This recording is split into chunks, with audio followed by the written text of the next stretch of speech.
హైదరాబాద్ మాదాపూర్లోని హెచ్ఐసిసిలో రాష్ట్ర వ్యవసాయ ఉద్యానవన శాఖలోని అన్ని స్థాయిల అధికారులతో సీఎం కేసీఆర్ సమావేశమయ్యారు. ఆ సమావేశంలో కేసీఆర్ మాట్లాడుతున్నారు. ఇప్పుడు లైవ్ చూద్దాం. రైతుల పిల్లలుగా ఉన్నటువంటి యువతులు ఏముందా వ్యవసాయంలో దండగా ఇది 10 ఎకరాల కంటే కూడా పాండాబా పెట్టుకుంటే చాలా నయం ఉన్నది అనే మాట దాకా పోయింది. అట్లాంటి సందర్భాలలో కూడా రైతులు చెప్పినారు, అగ్రికల్చర్ అంటే బాగా ధనం వస్తుంది, ధనం కోసం చేసే పని కాదు. Agriculture is a way of life. అదొక ప్రత్యేక జీవన సరళి. తాను చిన్నవాడే అయిన రైతు ఆదాయం తక్కువనే ఉన్నా 10 మందికి పని కల్పించి ఇంటి ముందుకు ఒక గంగిరెద్దు ఆయన వచ్చినా, ఎవరో ఆయన పాటకాడు వచ్చినా, ఒక ఆటకాడు వచ్చినా, ఒక చేటడు ధాన్యం పెట్టి వాళ్ళ కడుపు నింపేటువంటి వాడు, గౌరవింపబడేవాడు.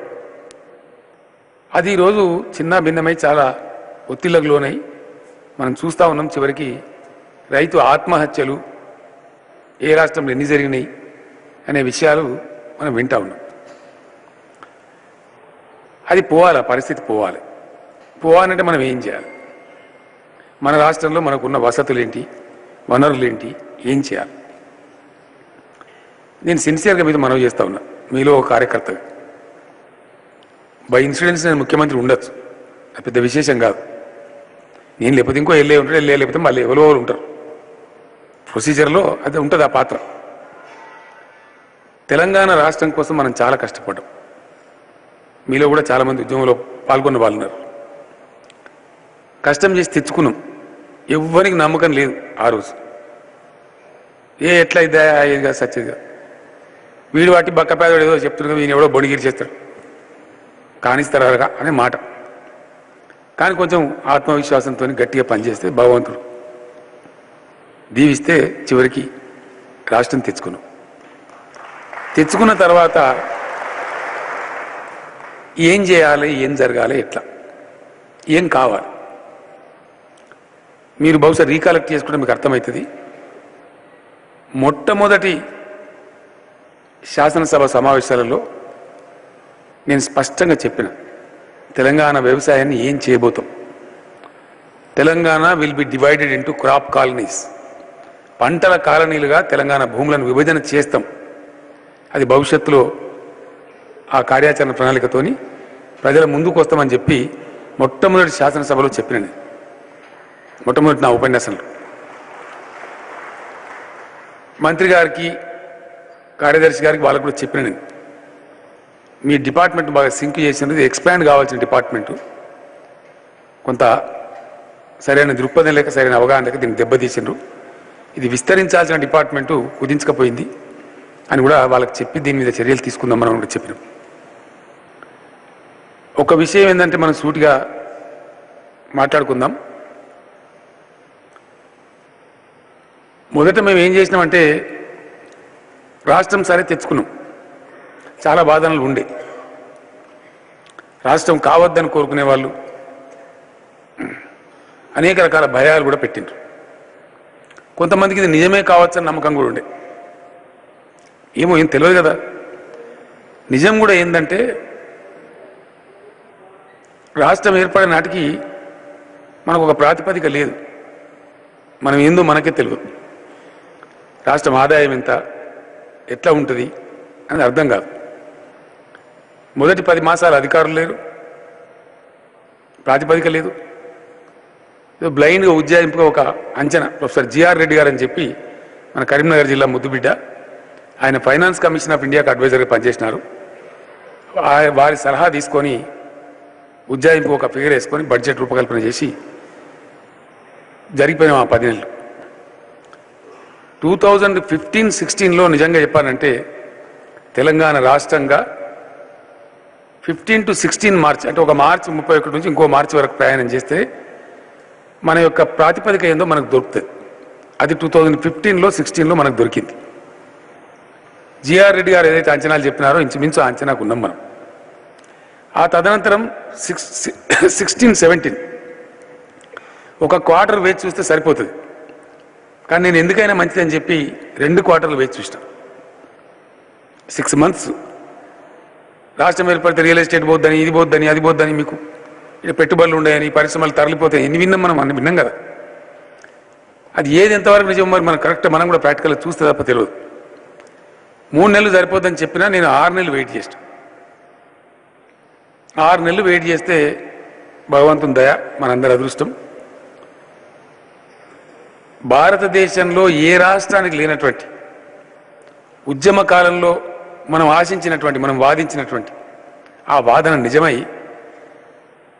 తెలంగాణ యొక్క ఆర్థిక ప్రగతి గ్రోత్ రేట్ 21%గా ఉంది. 21%, which is definitely highest and number 1 in the country.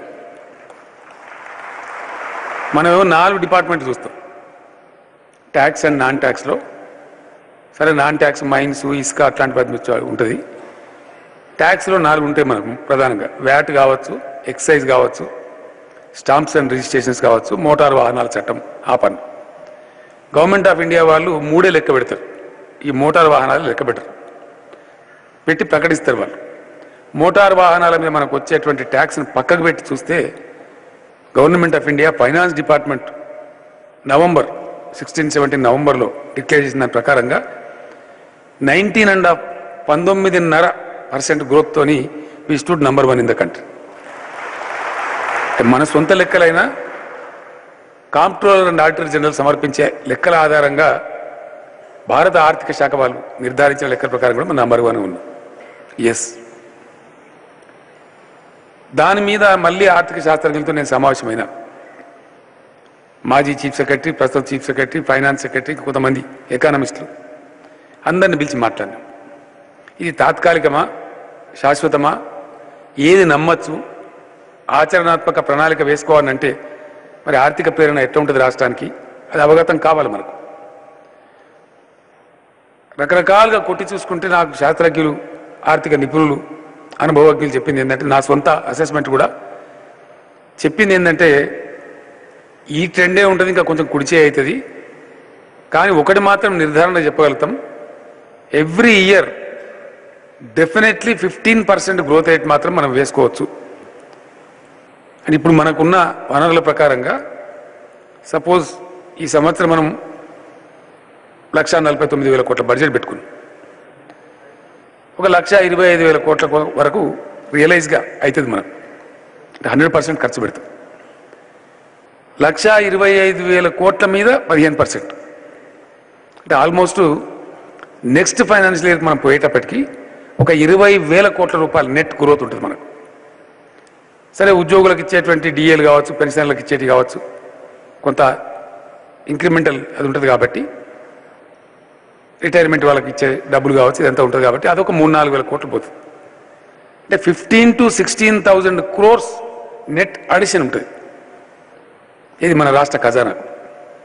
మరి ఇంత మంచి గ్రోత్ ఉన్న రాష్ట్రంలో వ్యవసాయ రంగం సంక్షోభంలో ఎందుకు ఉండాలి? రైతాంగం ఎందుకు బాధపడాలి? ప్రజల ఆకలితో ఎందుకు ఉండాలి? మన దళిత, గిరిజన, మైనార్టీ, బీసీలలో ఉండేటువంటి పేదలు, ఓసీలలో ఉండే పేదలు ఎందుకు కటిక దరిద్రాన్ని అనుభవించాలి? క్వశ్చన్ లేదు. ఆ దిశగా ఎజెండా వేసుకున్నాం. తెలంగాణ రాష్ట్రం ఏర్పడినప్పుడు ఉన్న వల్నరబిలిటీ, అన్నిటి మించినటువంటి దరిద్రం ఈ కరెంటు బాధ ఉంది. అది వస్తుందో రాదో, ఎప్పుడు వస్తుందో, అది భయంకరమైన బాధ. ఆ బాధతో కూడా వ్యవసాయం సంక్షోభంలో పడింది. కాబట్టి మొట్టమొదటి దాన్ని టార్గెట్ చేసుకొని పనిచేసుకున్నాం. We could solve that problem. అది అయిపోయింది. ఇక తెలంగాణ కరెంటు బాధ రాదు. తెలంగాణలో ముందు రోజులలో, రాబోయే రోజులలో కరెంటు పోతే వార్త, ఉంటే వార్త కాదు. అంత పకడ్బందీ చేసుకునేది. ఎవడో తెలిసినోడు లేదు, తెలియనోడు, వానికి అర్థమైనడు, అర్థం కానివాడు ఏదో పిచ్చి పిచ్చి కూర్తలు కూస్తా ఉన్నా నేను పట్టించుకోలేదు. నా పని నేను చేసుకుంటూ పోయాను. ఇప్పుడు ఈ పని కూడా కొంతమంది ఊస్తున్నారు బయట. వచ్చే సంవత్సరం నుంచి రైతుకు ఈ పెట్టుబడి ఇస్తామని నేను చెప్పాను. అట కాదు, ఈ సంవత్సరం ఇప్పుడే ఇవ్వాలి అర్జెంటుగా. చిన్న పోరగాళ్ళు కూడా షార్ట్కట్ల కోసం అట్లా కొట్లాడు. అంత చండాలం రాజకీయ నాయకులు తయారు, ఎందుకో ఏదో అర్థం కాదు. అంటే ఇప్పుడు ఇవాళ ప్రకటించాలి, ఎల్లుండి నుంచి మొదలు పెట్టాలి, ఆయన తింటనే పైరవకారులు కుట్టాలి, దొంగ రాయాలి, అంతే కదా. ఇన్ని వేల కోట్లు 2 పంటలకు రైతులకు ఇస్తున్నప్పుడు దానికి కావాల్సిన భూమిక, దానికి అవసరమైన వేదిక 100% ట్రాన్స్పరెంట్గా, పారదర్శకంగా స్పష్టంగా స్ఫటిక సదృశ్యంగా ప్రజలకు అర్థమయ్యే విధంగా తయారు చేసుకొని పోతారు. కానీ అంత ఆఫీసర్గా పోతామా? పోం కదా. చాలా వ్యవస్థ ఏర్పాటు కావాలి. మొట్టమొదటి వ్యవస్థ నేను మంత్రి గారిని రిక్వెస్ట్ చేసి, సెక్రటరీ గారిని రిక్వెస్ట్ చేసి చేసినటువంటిది, గ్రౌండ్లో పనిచేసినటువంటి ఎంతమంది ఉన్నారు వ్యవసాయ విస్తరణాధికారులు అంటే లేరు సార్, చాలా తక్కువ ఉన్నారు, అంత 600 మంది ఉన్నారని వారు చెప్పారు. ఒక తక్షణం నిమిషం లోపల మీరు దాన్ని ఆర్డర్స్ ఇచ్చేసి క్యాబినెట్ తీసుకురండి, రిక్రూట్ చేయమనం. రిక్రూట్ చేసినారు. 2112 మందిని ఎంతనో, అంతే కదండి, 2112 మంది చేసినారు. చేసిన తర్వాత పెద్ద యజ్ఞం చేయబోతున్నాం మనం. అందువల్ల దయచేసి ప్రమోషన్లను ఇచ్చేయమని చెప్పినాం. పై లెవెల్ ప్రమోషన్లను ఇచ్చినారు. మళ్ళీ ఒక 300 ఖాళీ ఏర్పడ్డాయి. ఇప్పుడు రోస్టర్లో పెట్టి కాక రకరకాల. నేను లేచి వస్తున్న మంత్రి గారు చెప్పారు, సార్ మీరు కోరుకునే ప్రకారం పనిజరగానంటే ఇంకొక 500 మంది కావాలన్నారు. పక్కా చేస్తాం పని మీరు అన్నట్టు. ఇంకొక 500 మంది ఏఈఓలు మాకు కావాలి, పెరుగుతుంది భారం అన్నారు. రేపు పంపించండి శ్రీనివాసరెడ్డి గారు, రేపు పొద్దున నేను సంతకం చేసి ఆర్డర్ ఇచ్చేస్తాం. ఇంకొక 500 మందిని కూడా రిక్రూట్ చేసుకుందాం. ఇమీడియట్గా తక్షణం చేసుకుందాం. నేను ఆ పిఎస్సీని కూడా పిలిచి చెప్తాను, లేదా మీ డిపార్ట్మెంట్కి పవర్స్ ఇస్తాం, నెల లోపల రిక్రూట్మెంట్ అయిపోవాలి. రెండవది, ఈ పని చేయబోయే ముందు ఈ 3000 మంది ఇప్పుడు మీరు ఇక్కడ ఉన్నారని చెప్పారు. మీ మొత్తం మీ కుటుంబం, వ్యవసాయ శాఖ యొక్క కుటుంబం, చిన్న పెద్ద అంతా కలిపి సరే ఇప్పుడు 500 మంది తీసుకుని 3500 అవుతారు కావచ్చు, అంతే కదా, ఒక 100 అటు ఇటు. మంత్రి గారిని నేను ఒక మాట కోరుతా ఉన్నా, దయచేసి సెక్రటరీ గారిని కూడా వెంటనే ఆదేశం ఇచ్చి, మొన్న అసెంబ్లీలో ఫైనాన్స్ మినిస్టర్ గారు ఎమ్మెల్యేలకు ఇచ్చాడు, అదే మైక్రోసాఫ్ట్ వాళ్ళు ఇచ్చిన కంప్యూటర్స్ ఉన్నాయి, 250 GB ఉంది, 250 GB ఎంతైనా సరే స్టోర్ చేసి, ఎంత మెటీరియల్ అయినా, ఎన్ని ఫైల్స్ అయినా పెట్టుకోవచ్చు దాంట్లో. లేదు వాళ్ళకి నచ్చింది ఏదైనా ఉంటే మీ వాళ్ళతో మాట్లాడి ఈ 3500 మందికి దయచేసి 250 GB తక్కువ లేనటువంటి కంప్యూటర్లు కూడా మీరు 10-12 రోజుల లోపల సమకూర్చి వాళ్ళకి కొనియాలి. ల్యాప్టాప్ కంప్యూటర్స్ ఏది అవసరం వల్ల కాదు.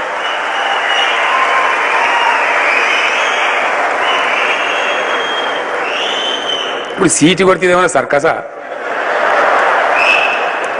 సీటు కొట్టుడు కాదు రేపు కథ, ముందట్టుకున్నది కథ. పోసారం గారేమో మిమ్మల్ని అందరిని చూస్తే నాకు కడుపు నిండిపోయింది, నాకు నిండలే. నేను ఉన్నమాట చెప్తున్నా. కష్టం చేయవలసింది మనం. యజ్ఞం ఇప్పుడు మొదలు పెడుతున్నాం. బాధ్యత ఈ రోజు నుంచి తీసుకుంటున్నాం, తలకెత్తుకుంటున్నాం. సో ఆ కంప్యూటర్లు దయచేసి కొనియండి, ఎంత తొందరగా వీలైతే అంత తొందరగా. నేను 250 అన్నా కాకపోతే 300 కూడా ఏమి ఇబ్బంది లేదు. ఎక్కువ కెపాసిటీ ఉండాలి, ఎన్ని వివరాలైనా పెట్టుకోవాలి. వ్యవసాయ యూనివర్సిటీ వైస్ ఛాన్సలర్ గారిని, సెక్రటరీ గారిని, హార్టికల్చర్ అగ్రికల్చర్ కమిషనర్లను, డైరెక్టర్లను, ప్లస్ వ్యవసాయ శాఖలో తలపండినటువంటి సీనియర్ అధికారులకు నేను 2 చేతులు జోడించి నమస్కారం చేసి మీకు మనవి చేస్తా ఉన్నా. అగ్రికల్చర్ డిపార్ట్మెంట్ యొక్క స్టైల్ మారాలి, దయచేసి పద్ధతి మారాలి. మనం ఆశించే టార్గెట్ కొట్టానంటే మళ్ళీ కలుసుకుందాం షార్ట్లు, ఇంతమంది కాకపోయినా ముఖ్యులను కలుసుకుందాం, ప్రగతి భవన్లో సమావేశం అయిదాం. ఈలోపు మీరు చర్చలు జరిపి రాండి దయచేసి. నేను ఇలా మీకు 5-6 పాయింట్లు చెప్తాను. నేను మంత్రి గారు ఒక 30 పాయింట్లు తీసుకొని వచ్చిండ్రు, సెక్రటరీ గారు వద్దని చెప్పినాను, దయచేసి వద్దని చెప్పాను. మనం సూపర్వైజరీ సిస్టమ్ ఆఫ్ గవర్నెన్స్ లాగా కాకుండా ground letters trust our officers. మన పిల్లలు మనం నమ్ముదాం, వాళ్ళ మీద మనం ఏదో సూపర్వైజ్ చేయాలి, పొద్దాక పోవాలి.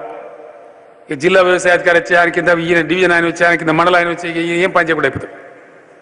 ఈ పొద్దాక ఈ ఇన్స్పెక్షన్లు ఇవి కాకుండా మన పిల్లల్ని మనం విశ్వాసం చేసి గ్రౌండ్ నుంచి వాళ్ళు మనకి ఇచ్చేటువంటి సమాచారం, విశ్లేషణ, research, laboratories, agriculture university VC కాకుండా నేను పదే రిక్వెస్ట్ చేసిన, దానిలో రీసెర్చ్ బాగా పెంచాలి, చాలా పెరగాల్సిన అవసరం ఉంది.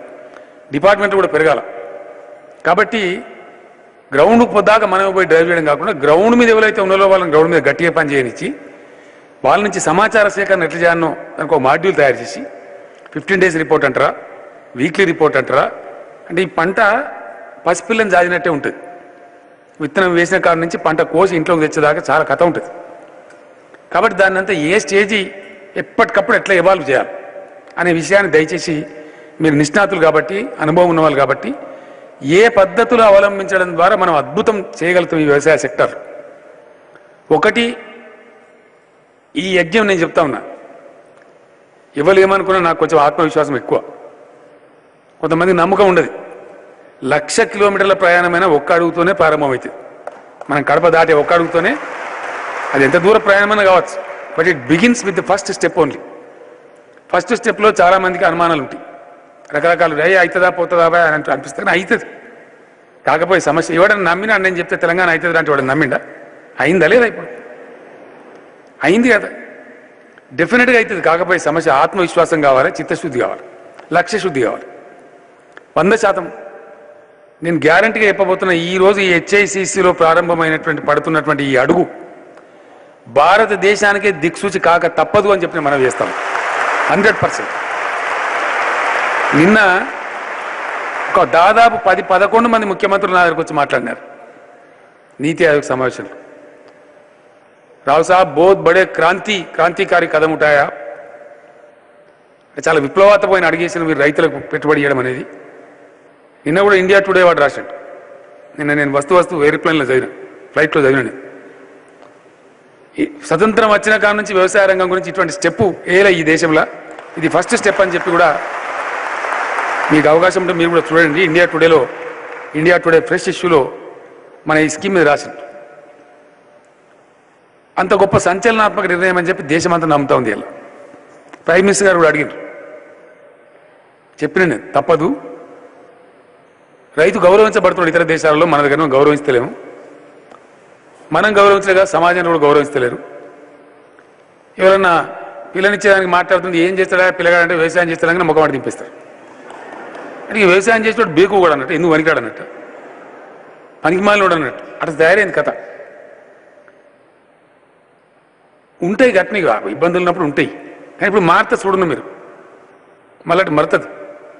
ఇప్పటికే మంత్రి గారు ఒక 1000 ఎకరాలకు ఇచ్చినట్టు కదా గ్రీన్ హౌస్, 1000 acres ఇచ్చినట్టున్నారు గ్రీన్ హౌస్.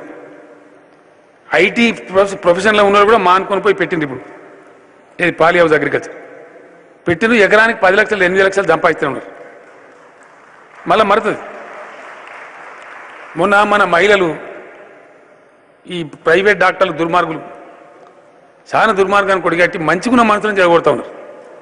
అక్కర ఉంటే చేయి ఆపరేషన్, కానీ అక్కర లేని దానికి మీ కక్కుర్తి కోసం ఆ దిక్కుమాలిన సిజేరియన్ ఆపరేషన్లు చేసి గర్భసంచి తొలగించాలని ప్యానిక్ క్రియేట్ చేసి మంచిగున్న మహిళలను జరగొడతా ఉన్నారు. పేదవాళ్ళని పాపం వాళ్ళకి మొన్న నేను ఒక 12,000 రూపాయలు ఆ ప్రెగ్నెన్సీ వచ్చినప్పుడు పని చేయొద్దు, అందువల్ల వేజ్ లాస్ అవుతుంది కాబట్టి దానికి కొంత 12,000 రూపీస్ ఇచ్చి ఒక కిట్ కూడా ఇస్తామని చెప్పి చర్చ స్టార్ట్ అయింది. చర్చ ఏం స్టార్ట్ అయిందంటే,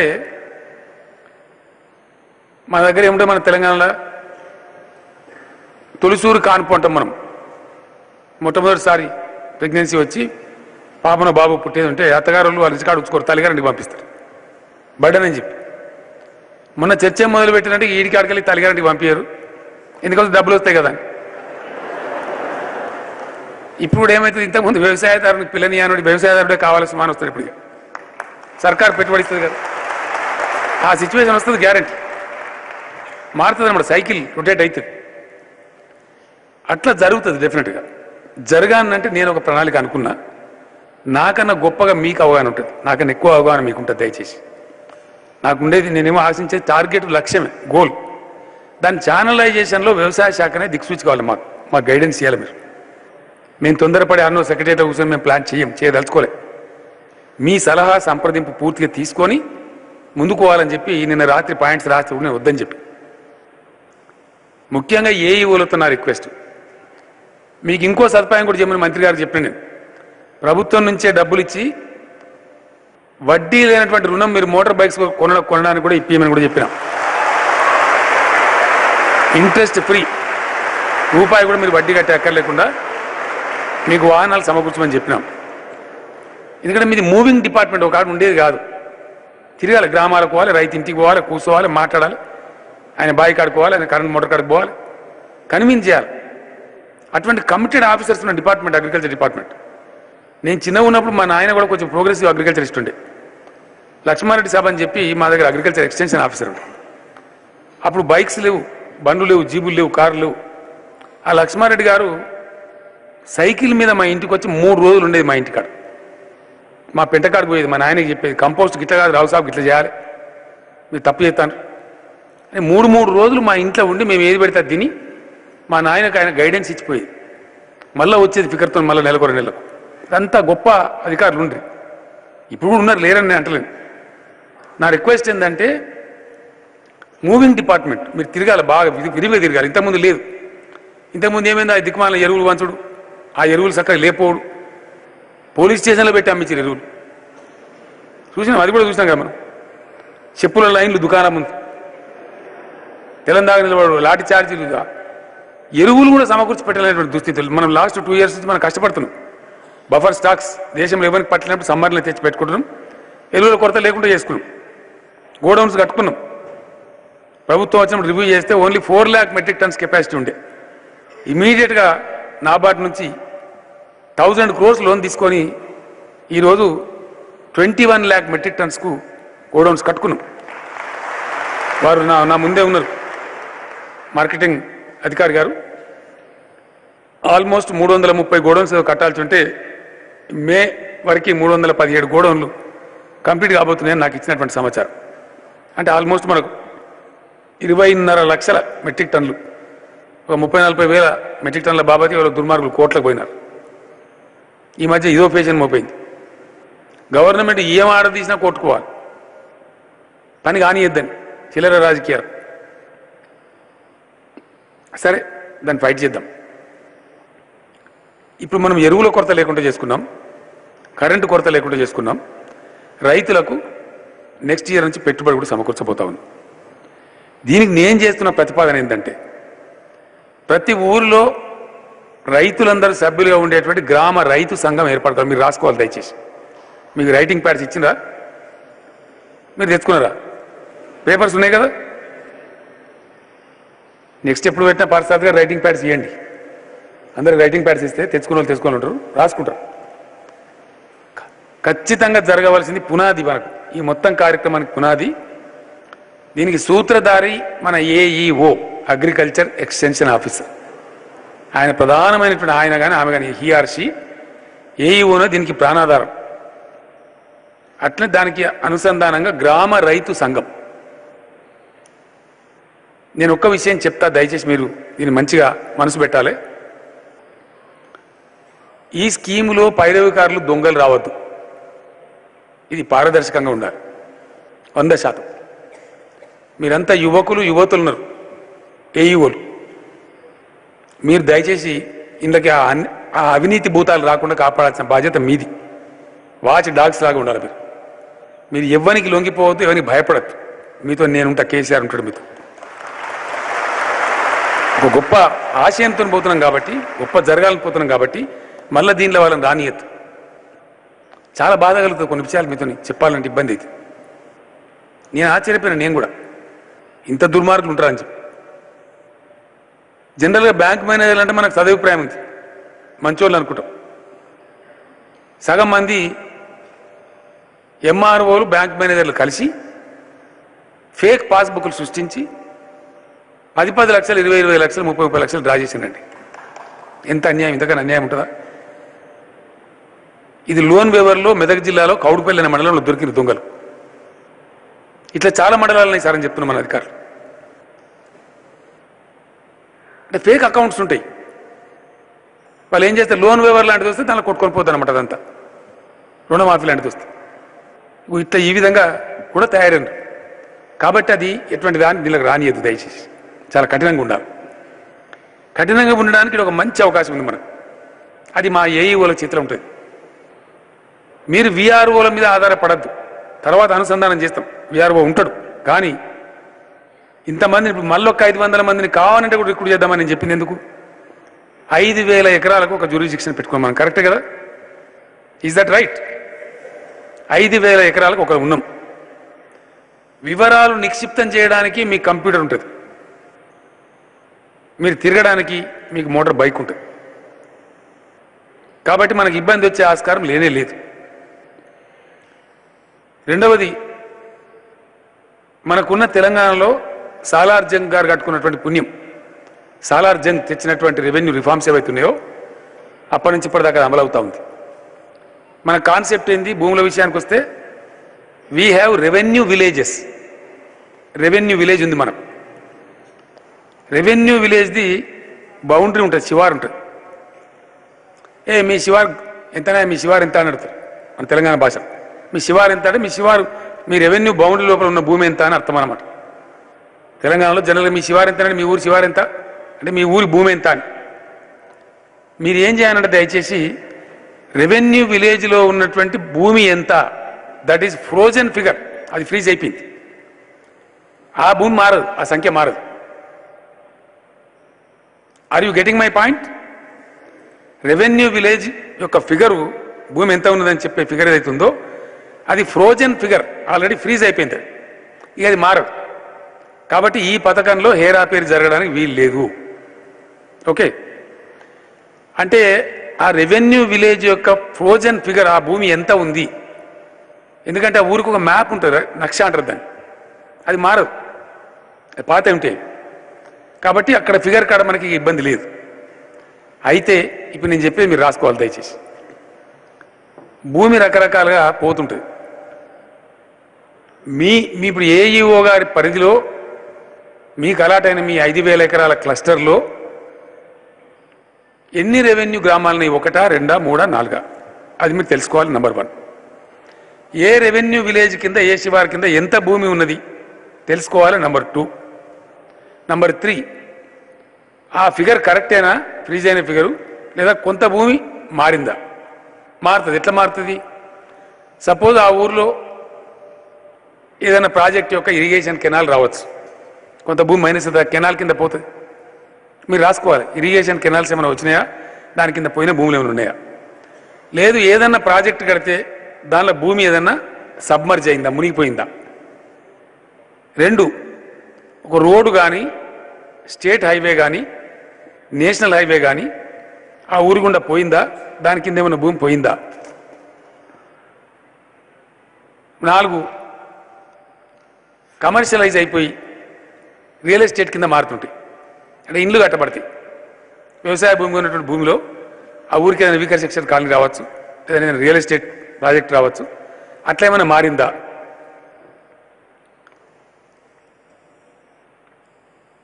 లేదు, ఏదైనా పరిశ్రమలు రావచ్చు, ఇండస్ట్రీ వచ్చి దాని కింద పోవచ్చు, అట్లేమైనా పోయిందా. వీటిని మించి ఇంకోటి ఉంటుంది ఐటెం, అది మనకు జనరల్గా అర్థం కాదు. కంపెనీసు ఈ భూ పరిమితి చట్టం ఉంది, ల్యాండ్ సీలింగ్ యాక్ట్ ఉంది, ఎవరికి వ్యవసాయదారులకు ఉంది, కానీ కంపెనీలకు లేదు. కంపెనీ ఎన్ని వేల ఎకరాలను కొనిపెట్టుకుంటారు వాళ్ళు. కంపెనీలు కొన్నటువంటి భూములు ఆ పరిధిలో ఏమైనా ఉన్నాయా? ఇక్కడ కంపెనీ భూమికి ఎగ్జెంప్షన్ లేదు, అది కంపెనీ కింద రిజిస్టర్ ఒకసారి అయిపోతే they have to pay income tax. వ్యవసాయానికి ఏమో మనకు ఎగ్జెంప్షన్ ఉంది, బట్ కంపెనీ భూమిలో పండే పంటలకు ఎగ్జెంప్షన్ లేదు. కాబట్టి కంపెనీ భూమిని మనం పరిగణించం, కంపెనీ భూమిని దీనిలో తీసుకోము, వాళ్ళకి పెట్టుబడి కూడా ఇయ్యం.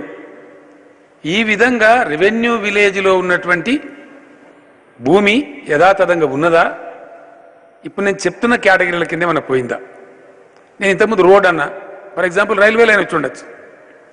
ఇప్పుడు మనోహరాబాద్, కొత్తపల్లి అంటే హైదరాబాద్, కరీంనగర్ రైల్వే లైన్ వేస్తా ఉన్నారు.